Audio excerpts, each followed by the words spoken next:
Il y a trop d'informations dans ce côté. Bon, alors je vous explique mon rêve. Je déteste faire ça. Mais bon, c'est pas grave. Je me dis une fois de temps en temps parce que celui-là, il est... J'arrive pas à le garder pour moi, là, de bon matin. Donc en fait, c'est très bizarre, mais est-ce que vous avez déjà arrivé de vous réveiller, de rêver que vous vous réveillez alors que vous dormez? Là, par exemple, dans mon rêve, je me réveille, c'est dur, je me lève du lit, direction ma salle de bain, pour me préparer pour mon cours de paddle. Donc c'est comme ma journée aujourd'hui, ça m'arrive souvent ça. Parce qu'en fait, je revis le truc, trop bizarre. Donc je me lève, mais vraiment tout est très réaliste, c'est pour ça que je suis encore trop main un peu là. Je me mets devant le miroir, machin, j'ai la tête dans le cul, j'ai exactement cette tête-là. J'ai les yeux encore tout fermés et tout. J'enlève mes petits cacas d'yeux, et là, je regarde. Et je vois une sorte de lézard dans mon œil. Enfin, pas dans mon œil, mais ici, là, sur le côté. Voilà. Qui est vraiment incrusté. Une sorte de lézard gecko, vous savez, tout petit. Et en fait, je me dis, mais c'est quoi cette connerie? Et il est vraiment collé dans mon visage, quoi. Il est limite, c'est limite devenu un caca d'œil. C'est chelou, donc du coup, je l'enlève et tout, c'est dégueulasse. Je le pose par terre. Le truc, il tire la tronche, bah, on dirait qu'il est mort. Et comme ça, il est tout aplati et tout. Bon. Ça, jusque-là, le rêve est bizarre, non? On est d'accord. Du coup, j'appelle Thiago, j'appelle Julien. Venez voir, il y avait un lézard dans mon œil. Ok. Bref, personne n'en revient. De là, je suis en retard pour le cours de paddle et tout, parce que c'est histoire de lézard. Et après, je regarde sur le lavabo, il n'y est plus le lézard. Ok. Et là, je regarde. En fait, c'est une sorte de lézard un peu volant. Genre une sorte de lézard, une fée lézard un peu, tu vois. Et en fait, je me dis, ah, j'ai peur et tout, on a tous peur dans la famille. Donc, j'essaie de le tuer comme je peux. Je prends une chaussure, ça marche pas. Le truc, il est trop rapide, il va d'un endroit à un autre.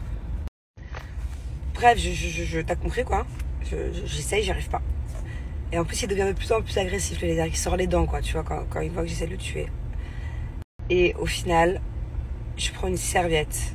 Et c'est trop bien, parce que c'est vraiment dans ma salle de bain. Enfin, c'est vraiment des trucs réels. Je prends une serviette. Bam! Je l'assomme. Je sais pas ce que je lui fais. Et là, en fait, il y a l'âme du lézard. C'est très bizarre. Qui sort.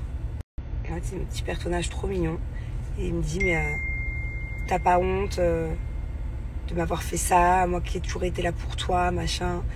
Et là, il y a la musique skiddy bading, bading, bading, skiddy bading, badoo.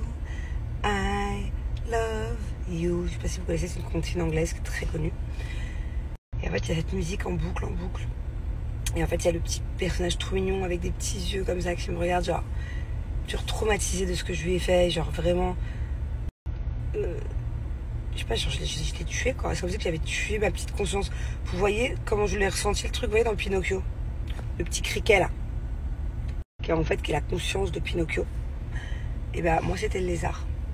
Et je savais pas, j'ai peur, désolé, je me réveille avec un lézard dans les yeux, il vole le truc, je veux juste l'abattre. Et en fait, au final, je fais un truc qu'il fallait pas. Et genre, la petite conscience, elle est là, elle est désorientée que je lui ai fait ça, quoi. Et genre, j'ai vraiment la culpabilité d'avoir fait ça. C'est pas ouf comme rêve, non? Bon, pour ceux qui n'ont pas suivi l'histoire, là, qui ont pris le truc en cours de route, qui avaient appuyé sur Snap très vite, c'est un rêve très bizarre. Vous n'avez pas dû comprendre, là. Non, mais je suis vraiment une malade. Je viens d'arriver au cours de paddle. Il n'a pas fini avec son cours d'avant. Et je lui dis surtout, prends tout ton temps. C'est pas grave, vas-y, je vous offre 15 minutes de mon cours. Je n'ai pas de motivation. Allez, prends tout ton temps. Pour continuer, c'est très bien. La fille qui est en train de jouer, elle joue super bien. Moi, je n'aurais pas cette énergie aujourd'hui. Hein. Voilà, regardez, là, il donne un super cours. Il n'est pas prêt. Il n'est pas prêt. Je vais être toute molle. Que fais-tu? Je sens que c'est un exercice qui est fait pour m'embêter. C'est ça, voilà. Bon, finalement, je ne regrette pas d'être allée à mon cours de paddle, même si au début, franchement, j'avais trop la flemme. Bon, je vous avoue aussi que pendant le cours, j'étais un peu bronchon. Je ne m'avais jamais vu comme ça encore, le coach.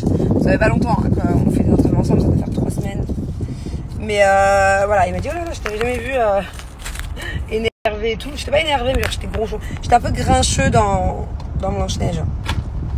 Au début, ça allait. Et puis, alors, les 15 dernières minutes, j'avais plus envie, quoi. J'essayais, mais ça voulait pas, quoi.